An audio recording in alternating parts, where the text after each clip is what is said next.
And a one, and a two, and a three. Here we go. I wanna glide down over Mulholland. I wanna ride her name in the sky. I wanna free fall out into nothing. I wanna leave this world for a while. And I'm free. I'm free falling.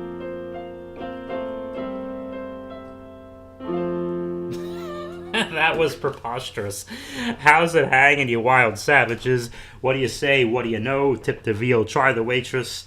Heyo, Cold War, Waka Waka, Reaganomics, where's the beef? Walk like an Egyptian, Max Headroom, OJ stabbed people. Some weather we're having, it is what it is. I am what I am, cross your eyes and dot your T's. No matter how you slice it, just being the best Bob I can be. Welcome, episode 7, Generation Bob podcast. I'm fired up, I'm excited. I got the heart pumping. I'm doing it again, you crazy cats. I'm still going strong. I'm still going bananas. I'm still going absolutely crazy because last Saturday, if you were there, October 13th, at the QED in Astoria, we had a tremendous time.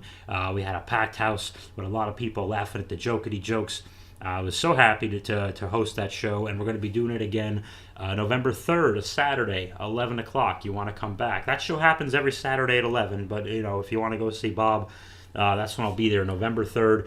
Again, I got another host of 5 funny people. We do this stuff. We say the thing. You go get yourself an adult beverage. Go get yourself a not-so-adult beverage. Maybe you got an addiction you don't want anyone to know about. That's okay. The cream soda actually just kind of looks like regular beer. I cheat sometimes that way. What can I tell you, man? You do what you got to do.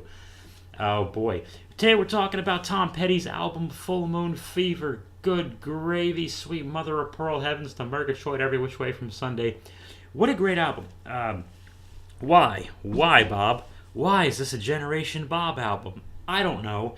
It comes out in 89 or 90. Look it up. Who cares? And this record, it calms a 10-year-old and makes me sit there going, I want Tom Petty to be my friend. I want to hang out with Tom Petty. Maybe throw the ball around. This guy sounds like a really good guy. He's pretty laid back. He doesn't seem very angry. It's like an adult figure, but he's not yelling at me. It's just like, it's okay most of the time. I'm like, dude, you're awesome, man. I want to hang out with this guy. You're all right for now. I'm like, yeah, I am all right. Thanks, Tom Petty. I had no idea. He died a little bit over a year ago. I didn't get to time this with any kind of anniversary or anything like that, but whatever.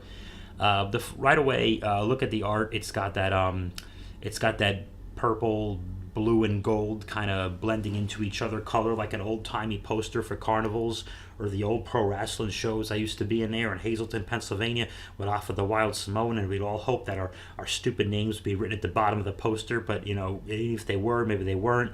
Who the hell cares? It's like having a comedy flyer with 19 names on it. Well, if you've never seen stand-up comedy before, that sounds like a great idea. Then you go there and like, oh my God, there's 19 names on this thing.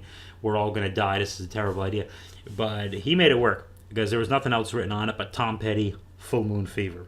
And there is no title track. There's no song called Full Moon Fever on the thing. I think Tom Petty was just talking about how, hey man, the moon comes out. This is my interpretation. I have no idea. I'm thinking that he's thinking that I'm thinking about doing something bananas. Yeah, a little bit insane. Yeah. Sometimes Randy Savage is going to start breaking out into this podcast. Okay, I made a promise a few weeks ago and I didn't live up to it, but we're going to get a little bit ahead of control. So right away, when the moon comes out, it's a little bit nutty. It's a little bit wacky. You jump off the walls, maybe. You bounce off the ceiling. You get a little bit psychedelic, as we're going to see a little bit later on in some of the songs. And a couple of the videos I'll talk about as well. I was just trying to get a visual understanding. And also, since I can't play any tracks from this, because that would be a troublesome whole deal, and I don't really know a lot about writing music or composing music, and I just have to tell you my interpretations of what's going on. Other than the couple of chords to Free Fall, and I sort of know that I was screwing around with. Why Tom Petty, before one more thing. This is a guy who, he is so rock and roll because usually when someone has huge mass appeal, they're not really loved by many people, but they're liked by everyone just fine.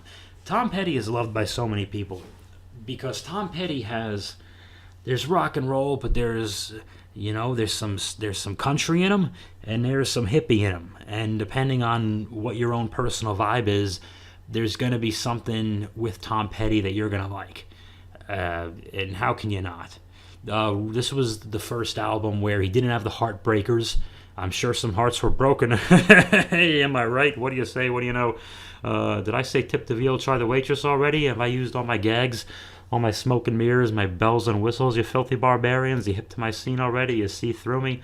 You crazy cats. So Tom Petty does have that appeal to everyone. There were no Heartbreakers in this, and I believe that whoever the Heartbreakers drummer was, I can't think of his name, was a bit frustrated because the one song he wouldn't do drums on was Free Fallin', and Free Fallin' was kind of a big deal, if you know what I mean. It was a whole big... that's the track everyone knows. I was goofing on it earlier, and as a matter of fact, let's talk about it. Free Fallin' kicks off this bad boy of a record, and if you get a chance to look up the video, weird and wacky state of affairs in the video, it seems like the whole song is about... I dropped something. It seems like the whole song is about, when you move on and you become kind of like a traveling wild man, as performers tend to do. Sometimes you leave that hometown girl from home. You leave that hometown sweetheart behind. And it seems like it was about that. And he's playing it. And early in a video, you see Tom Petty. I'm gonna call him by his full name the whole time. Tom Petty. Tom Petty's up there, like he's on a balcony over a house, and there's like a Sweet 16 party going on right below, which sounds a little bit too young for him to be singing about, but we go with it. So he's singing, and and there's the standard. And again, it was 1990, so it's like she's a very blandly hot girl, but she's still very hot. But she's 16. Can I even say that? Well, hell, he sang about it. Get mad at him. What the fuck do you want from me? Then the actress was probably like 22, so whatever. But anyway, so she's singing, and I mean he's singing, but she's happy. But the family looks kind of rich, and there's cake and all this horse shit. But then, you could see she goes off to the side, and she's actually kind of sad because she's thinking about that rock and roller, that free spirit that she just couldn't hold down, and he just went on without her. And that's when he's singing, he's a bad boy, and he don't even miss her. And the only thing that I don't get was that as he's singing this, he's like literally like one floor right above her. Like, I don't know why he just doesn't go down the stairs and be like, hey, listen, I'm right here, so we should probably just talk some more. And I don't understand why I'm singing from 20 yards away. We just go downstairs, hang out, have some ice cream cake, some Carvel. That sounds delicious. I don't understand what the problem was, but he didn't do that. He just kept staring into the camera, which you're going to see that Tom Petty does a lot of in all Tom Petty videos. He loves to look right into the camera, which is kind of like a fourth wall breaking no-no and all that. But hey, Tom Petty, do whatever he wants. Later on in that video, you see we're in a shopping mall in Los Angeles, it seems, and there are a lot of people on an escalator who look like they did not sign any waivers to be in this video, but be that as it may, you move along, there's some people skateboarding because it's 1990. I'm not sure what the deal was there, but they're doing that. And there's a couple of girls on skateboarding on that half pipe ramp thing, and one of them in the blue spandex has a ridiculous camel toe. Good God, it could not ride up any higher. I wasn't sure if that was her camel toe or the San Andreas fault. It was a very sweet Jesus Christ. No one caught that in editing. My God. But then that was Free Fallin'. So everyone had a good time doing air, and he continued to look at the camera, and when he looks at the camera, he won't back down. And that's what we have next. Again, they made another video for this song. I think when I first heard about this song was actually about him having problems with record companies and doing his music his way, or something about the deals that they wanted. Like, I guess he was some argument or state. Of course, record companies, they wanted some crazy percentage, and he just went and, I don't know if he started his own record label or he did whatever he needed to do, or you'd have to watch one of those documentaries, those VH1 behind the music kind of dealies. But I think I Won't Back Down was definitely about music industry folks he was not getting along with, which I never knew. I just thought it was a big, hey, self-confident song, and it is in a sense. Good for Tom. In this video particularly, this motherfucker, he's got two Beatles. Two Beatles are in this thing. He's got Ringo on the drums.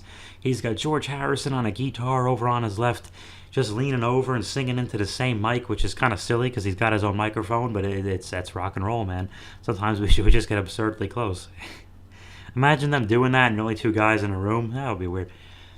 So there's not a lot of crazy backstory or animation or anything going on here. It's just Tom Petty and a couple of Beatles and some other dudes just wailing away and not backing down. And they're being stood up at the gates of hell, but they're still not backing down. They're going to stand their ground. So good for. So right away we are 2 for 2, and this is pretty much like the perfect record all around. Later we go on to one of your also in I Won't Back Down. There's a classic like late 1980s green screen which doesn't really take, but you see Tom Petty he's over some mountains and he's singing for a second, and then Ringo Starr, the silly Beatle, he's got a big giant globe and he takes a giant electric drill which isn't plugged into shit, and he starts drilling into the globe. It's just Ringo Starr. He's got a Beatle drilling a globe in the middle of his video, and then Ringo looks in and he sees himself playing drums because that makes perfect fucking sense. So yeah, that was just that was wild, man. I get it. Ringo had the full moon fever, so I wanted to mention that. So check those two out. It's an easy YouTube, if you want to do those things. It's just the Vivo. You got to skip the ad, 4 or 5 seconds there. I'm going to move some of these bad boys along. Got some B-sides. Love is a Long Road comes after that. That's about love and how long the road is. No, it's just a catchy song about having a girlfriend. I have no idea what the song's about, but it's definitely it could have been a hit. Like any one of these could have been the hits, but they can't all be after a while. Then there's a Face in a Crowd, which is it's a kind of I think this Face in a Crowd song, it's like one of those hey, I saw some strange girl, and then there's she's kind of hot, and you're in love with her for like 20 seconds, and then you kind of forget about it and move on your day. I always thought that's what this song was about, but I think this is one of those cases where maybe that is what the song's about, but some record producer, video, MTV douche monkey says, hey, let's make a video about something completely different. And then there's this lady in the front of the video, and she's in the shadows, and it looks like she's eating a bowl of ice cream, which is kind of funny because you see like ice cream on the TV or the movies. It's always an ice cream cone someone's licking, and then it falls or something. No one's ever eaten a bowl of ice cream on TV, but she's doing that. There's a bunch of weird shapes and shadows, and there's a field, and then there's a big American flag blowing around, and then Tom Petty's watching what kind of looks like a parade from his house, which is in a field, and then there's a soldier eating some like soup out of a can or something, and then Face in the Crowd. I don't know what's going on there. Face in the Crowd. I'm looking through my notes. I made notes, and right after this bad boy, everyone's favorite, Running Down a Dream. Who cannot just fall in love with the opening? It's absolutely tremendous. There's a line in there, me and Del were singing. That's in reference to country music star Del Shannon, who was a friend of Tom Petty's. I think I'm not a big country guy, but I think Tom produced one of his albums in 1982, according to a very quick Wikipedia search. So when he sings, I was driving and me and Del were singing, that's who that is. That's Del Shannon, the country star. Not many better driving around songs than Running Down a Dream. You're working on even the very I turn a radio. How many times in your life, if you grew up with this album, how many times in your life have you turned the radio on and just to nobody sang out loud, I turned the radio on, I was driving? I do all the time, but I don't have a car anymore because I live in New York City because I'm fucking retarded. The video itself, a lot of people remember because it was when Tom Petty just got wild with the animation. I mean, since there's no Heartbreakers, he was just kind of like, all right, we'll have he's got like a Mad Hatter thing going on, and he opens up a book and he has an impish grin from Tom Petty. And then there's a king who kind of looks like Mario from Super Mario Brothers, but he's a king, and he wakes up Tom Petty, and the bed's flying around, and they're going in space. And then they're on a big pool table, and they hop into a giant 8-ball, wink wink, nudge nudge, the 90s. And then they get eaten by a clown's mouth. And then Tom becomes the size of a giant, and he starts climbing buildings and pays a really cool homage to King Kong. Tom Petty, of course, is now huge in the cartoon, and he's climbing the Empire State Building, swiping at planes, and I always thought King Kong, just especially that 33 movie, just doesn't get the long-term cinematic love that it should. So even though it was a few seconds, any kind of a nod to King Kong, I kind of dig.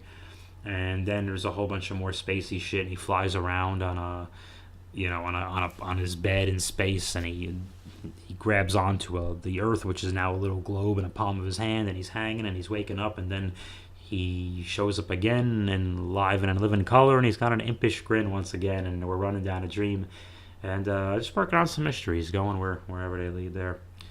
Right after that on the track is a Feel a Whole Lot Better is another little B-side there. It seems to be the most cheery, breaking up, I never want to see you again song that there is. But, feel a whole lot better when you're gone. Yeah. So, but one of my favorite, I think my second favorite song comes after Feel a Whole Lot Better. You're So Bad, You're is spelled Y-E-R. That's an easy search. Only two verses to this. It's one of these good examples of how sometimes repetitive can be good. And there is just a very simple couple of chords that just go on through the whole song. It's only like 2 minutes and something. That's another thing about this album. It's great. There's 12 tracks, and I think the whole thing's like 37 minutes. So he basically put out like a half an hour record, which means you can fuck to it like 6 times. So You're So Bad is tremendous. It seems to be about his sister who didn't treat her first husband very well. And then the chorus seems to be telling whoever Tom Petty's with at the moment, hey, I love you because you are not like my terrible slutty sister. So that seems to be the point of You're So Bad. But his sister, she divorced this guy, and he was rich, but she took him for all his money, and now he's got no money. And there is a line in there, a little wink, wink, nudge, nudge. He says, now she's a swinger dating a singer, and I can't decide which is worse, because Tom Petty is a singer, clearly, and he understands the lifestyle and what a bad idea that is, so he's kind of poking fun at himself, which is why you'd want to be friends with a guy like Tom Petty. Depending on You is right after that. He has I guess the point of this song, he has a lady friend of some sort, and he depends on her. But it's a happy romp. I think my favorite song on Full Moon Fever comes after this, the Apartment song. Again, there's only 2 verses. It starts off, I wanna live in a 2-room. I used to live in a 2-room apartment. Neighbors knocking on my wall. I love the fact that having formerly lived in a small apartment with only 2 rooms is like the lowest of the low, that as a performer you could go at that time when everyone in New York is living in a refrigerator box for $2,000 a month. I'm jealous, because I laugh now because I hear that line like it's supposed to be a bad thing, and I'm like, oh, Tom Petty, I'm so jealous of you. You had a 2-room apartment. That's the thing. Tom Petty would not have done well if he had to move to New York City to pursue especially the type of music that he did yeah. Because in New York you do have to live like a refugee, okay, and good luck on getting that 2-room apartment, especially near a train. What else is going on here? All Right for Now is like a little lullaby. I don't know if it's to one of his kids or a girlfriend or wife. I don't know what it is, but it's like a little 2-minute, hey, cheer up, I gotta work, I gotta go on the road tomorrow, that sucks, but go to sleep and everything is gonna be better, and I'm Tom Petty. I think that's what he was trying to say there. Followed up by your 11th of the 12 tracks, A Mind with a Heart of Its Own, which is like a catchy kind of Kenny Loggins thing going on. It kind of has that vibe, but like good, you know what I mean? And there is one line in there that comes out of nowhere where Tom Petty just sings, my middle name is Earl, and I didn't look it up. I don't know what Tom Petty's middle name is, but it's always so random, and it makes me laugh every time. But he can do that shit. And he closes it out with this kind of catchy little, almost kind of dancey number called Zombie Zoo. I think this song is about dating crazy chicks when you're like, I should not have a crush on this crazy chick with nowadays various piercings, tattoos, wacky hairstyles and colors are the norm, but sometimes you just know the crazy just leaks off of them, and you just wish you didn't have a boner for this crazy chick, and you do, and there's not a goddamn thing you can do about it, and you're like, this is trouble. Why is it every single time I hang out with this girl, there's some kind of 3 a.m. drama that I'm about 10 years too old to be going through right now? But sure enough, sometimes they get you. And there is a line in here. I guess she shaved off all her hair. He goes, "You look like Boris Karloff, and you don't even care." She looks like Boris Karloff, the he's an old horror movie actor. Was he Frankenstein? My friend Luke's gonna kill me for this. Who the hell? Dracula was the guy they talked about in Ed Wood. Bela Lugosi, that was Dracula. I think Boris Karloff was Frankenstein. I'm gonna get yelled at. Gonna get a message. Yeah, so anyway, I guess that dude was bald. So she looks like a bald man, but yet, you know what? If that chick literally isn't just bald, but actually looks like Boris Karloff, that is some great intercourse you must be having right there, because good gravy. And that concludes Full Moon Fever. So I am going to talk. I hope you enjoyed just a little track-to-track kind of back and forth about how cool I thought that record was. And I think it was one of the rare times where, as a 10-year-old, you can joyfully listen to the same music as your parents. And that was, okay, I got my Anthrax cassette, I got my Guns N' Roses, my Megadeth cassette, whatever it is. I'm driving in a car with Mom. She told me I could put a tape in just to shut me up. What is she not going to complain about, or not going to take out, or not going to throw out the fucking window? Oh, Tom Petty, easy, done. Save it for there. So there you go. Tom Petty. So I guess that's a cool Generation Bob topic. I'll do a couple of wrestling notes. Let's just yap about wrestling. So that concludes the Generation Bob portion. And we're going to talk about wrestling in 3, 2, 1. Hello, CD listeners. You've now reached a portion of the podcast where Bob talks about something else. In fairness to those listening to the podcast on cassette or record, we will take a moment to allow them to catch up. Thank you. Here's side 2.